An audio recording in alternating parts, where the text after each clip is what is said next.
W has a strange effect on 3 of the vowel sounds that come directly after it. So here we have the short vowel sound A after the W, and it very often has an O sound, as with these words. Look, was, want, wasp, swan, watch, and so on. Now, here the OR, which usually has an OR sound, has an sound after the letter W. So it is word, work, worm, world, worse, and so on. And lastly, the AR usually has an R sound, but after the W it has an OR sound, as with these: war, worn, warm, ward, and wardrobe. Not so many of those words.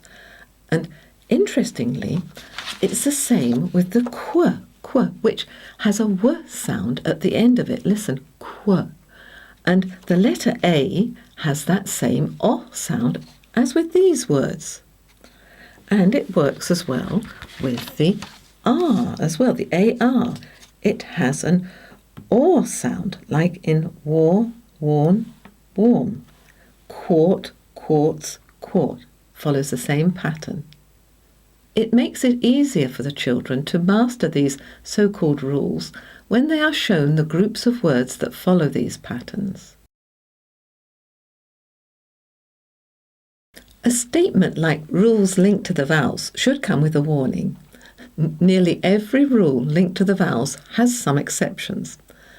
Therefore, it is only worth mentioning the most robust ones and then learning the exceptions.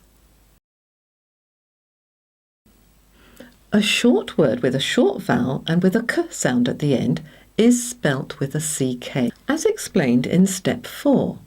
Now here you can see we've got the a, e, o, a. They end short words with a k at the end, so you spell it CK.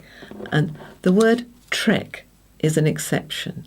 If the word has 2 or more syllables, then it usually ends with just the C, such as in these words. Look here: panic, picnic, magic, mimic, traffic, frolic.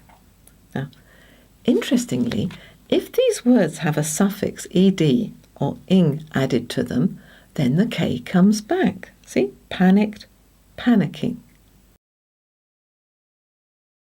Now, a short word with a short vowel and ending in the letters F, L, S or Z has that last letter doubled. So here we've got a, e, I, o, a, and all the last letters are doubled. However, there are some exceptions that will need to be learnt, such as these. Words of more than one syllable that end with these letters all have the ul sound, which is a schwa and the sound of the letter L.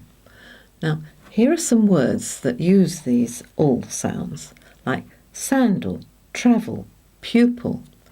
And if you listen carefully, you can hear the ul sound at the end of them, the swallowed vowel followed by the ul, symbol, awful. Now, the sound of the letter L at the beginning of a word is different, such as lamp. We don't say lamp with a in the front of it. We go straight in lamp, lamp. So there's no schwa at the front. However, most words with an ul sound at the end are spelt with an LE. The E letter is written after the L, even though it has the same sound, ul, with the schwa vowel sound before the consonant. It really ought to be spelt with an EL. Now, this spelling of ul is very common and has a very useful doubling rule for words that have 2 syllables. The doubling rule is explained later on in more detail, but this is how it works for the ul sound at the end. Now, 2 consonants are needed after a short vowel, and there are 2 consonants here.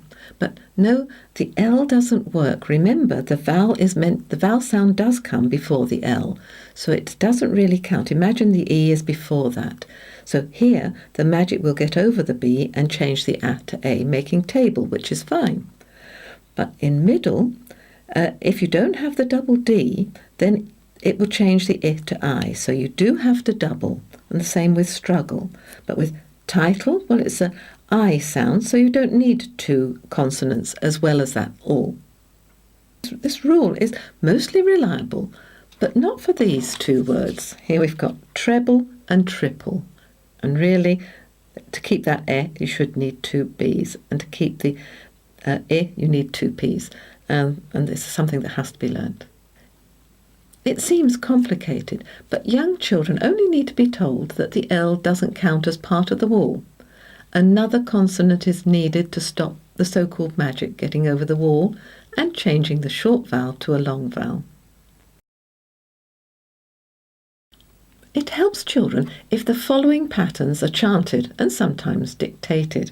Now, here we've got the ak, ek, ik, ok, uk, and that's the CK rule. And the second one is ach, ech, ich, och, ach. And when you have that short vowel, a, e, I, o, a, that's when you put the T before the CH. So that's a useful guide.